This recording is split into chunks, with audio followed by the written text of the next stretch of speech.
The largest church of the ancient world is named after a woman who was never born. It has stood in Constantinople since the 6th century. Millions of people have walked through it. Almost all of them assume the name on it belongs to a saint. There is no such saint. The name is Hagia Sophia and it means holy wisdom. The building is dedicated to a quality, not a person, except that 4 different traditions did not treat that quality as a quality. They treated her as someone. They gave her a voice, a history, and in one case, a catastrophe.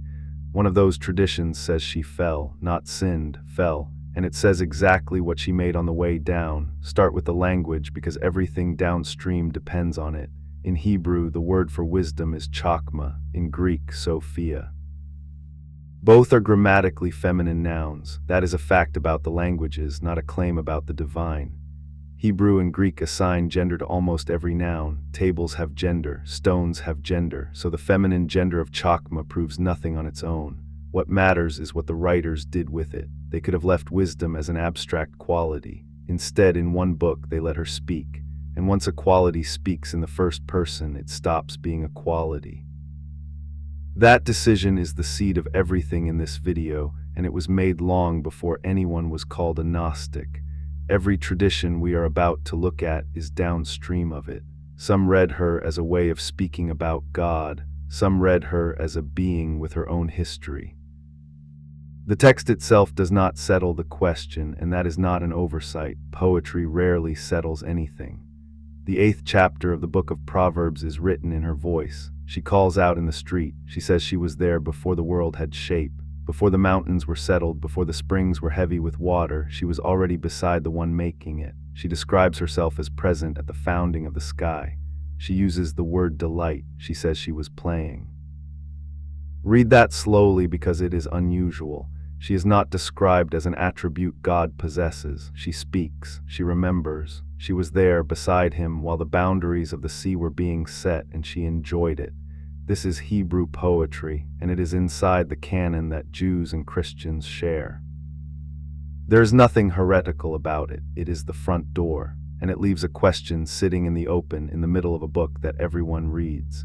If wisdom was there before creation, what is she, part of God or something God had? The answer turns on a single Hebrew verb in verse 22, and the verb is qanah. Qanah can mean to acquire or to possess. It can also mean to create. Ancient translators had to choose, and the choice changes the theology entirely. Choose, possess, and wisdom is eternal. She was always with God. Choose, create, and there was a moment when she was not, a moment when God had no wisdom yet and then made some. The Greek Septuagint leaned toward created. Later translators leaned the other way, and they said openly why. The first reading was intolerable. Hold on to that verb. 200 years into the Christian era, an empire is going to tear itself apart over it, and the man at the center of the fight is going to quote this exact line. Somewhere in the first 2 centuries, a set of teachers read that chapter without any metaphor at all. If wisdom was beside God before the world, then wisdom is a being, not a poetic device, a person in a realm above this one. We know they taught this because their opponents wrote it down. Around the year 180, Irenaeus, bishop of Lyon, produced a long refutation of these schools. He describes their system in detail, including his words, the ambition, the disturbance, and the danger into which Sophia fell. He is hostile. He is also, by accident, our earliest witness. He wrote to refute them, which means he had to state their position accurately enough for his readers to recognize it. Hostile witnesses are not useless. They are the ones who cannot be accused of making the doctrine sound better than it was. That matters for a reason people skip. The Egyptian manuscripts that carry this myth were dug up in the 20th century. Irenaeus was describing it 1700 years earlier. The fullest account is in a work called the Apocryphon of John, the secret book of John. Here is what it describes, and I am reporting the text, not endorsing it. Above everything is an unknowable source. From it come pairs. Every being in that upper world has a counterpart, and nothing is produced alone. Sophia is one of those beings, and she does something the system does not allow. She conceives on her own, without her counterpart, without permission from the source. What comes out is malformed. The text calls it imperfect and unlike her. She is ashamed of it, and she hides it in a cloud away from the upper world. Read the mechanism, not the drama. The offense in that world is not desire, and it is not disobedience of a moral law. It is acting alone. In a system where nothing is made except in pairs, producing something by yourself is the one move that guarantees the result will be incomplete. It has a name: Yaldabaoth. And in the account, that hidden, malformed thing is the one who goes on to build the world we are standing in. The text then puts a line in his mouth that is the hinge of the whole system. He looks at what he has made and says, "I am God, and there is no other beside me." According to the account, he says it in ignorance. He does not know there is a world above him. He does not know he had a mother. He believes his own claim. That single sentence carries the entire Gnostic reading of reality. The world is not evil because it was made by an enemy. It is flawed because it was made by someone who did not know enough, and it explains why these schools were treated as dangerous rather than merely wrong. The claim is not that God is cruel. The claim is that the voice giving the orders in the opening chapters of Scripture is not the highest thing there is. If the text stopped there, this would only be pessimism with a story attached. It does not stop there, and what comes next is the part almost nobody repeats. In the account, Sophia does not stay fallen. She recognizes what she has done. The text describes her moving back and forth in distress, and it describes the upper world responding. She is not destroyed. She is corrected, and what she lost is restored to her by degrees. That is the shape of the myth, an error and a rescue that answers it. The material world is the wreckage in between, and the human being is the piece of the upper world caught inside the wreckage. There is a second version, and Irenaeus is the one who preserves it. In the Valentinian system he describes there are two figures, not one, a higher Sophia who remains above, and a lower one called a chokmah. The higher falls by desire and is restored. The lower is formed from what was left outside. Whenever someone says the Gnostics believed one thing, remember that these schools did not agree with each other. None of it should have reached us. These were minority texts in a dying language on the losing side of an argument. 3 manuscripts carried the material before the 20th century, and it is worth knowing their names because the names are how you check anyone who talks about this. The first is the Askew Codex. It contains the Pistis Sophia, which is largely her repentances, spoken in the first person. Anthony Askew bought it from a London bookseller in 1772. The British Museum bought it from his heirs in 1785. It is in the British Library, catalogued as Additional Manuscript 5114. The second is the Bruce Codex in the Bodleian in Oxford, shelfmark Bruce 96. The third is the Berlin Codex, Papyrus Berlinensis 8502. Then in 1945, in Upper Egypt, a sealed jar produced an entire library. The Apocryphon of John was in it 4 times over. 4 copies of one text in Coptic from the same find. 2 of them are longer than the other 2, and the differences between them are visible line by line. That is not a rumor about a lost book. That is a book in 4 states that scholars can lay side by side, now the strand that has nothing to do with Egypt. There was a gospel used by early Jewish Christians, known as the Gospel of the Hebrews. The book itself is lost. What we have are quotations inside the works of people who read it. In one of those quotations, Jesus speaks a sentence that no canonical gospel contains. He says, "My mother, the Holy Spirit, took me by one of my hairs and carried me to the great mountain Tabor." 2 men preserve that line. Origen quotes it in his commentary on John and again in a homily on Jeremiah. Jerome quotes it as well more than once and says he translated the gospel himself. Neither of them was building a case for a feminine divine. They were arguing about other things. The sentence survived because 2 men who had no interest in it copied it down.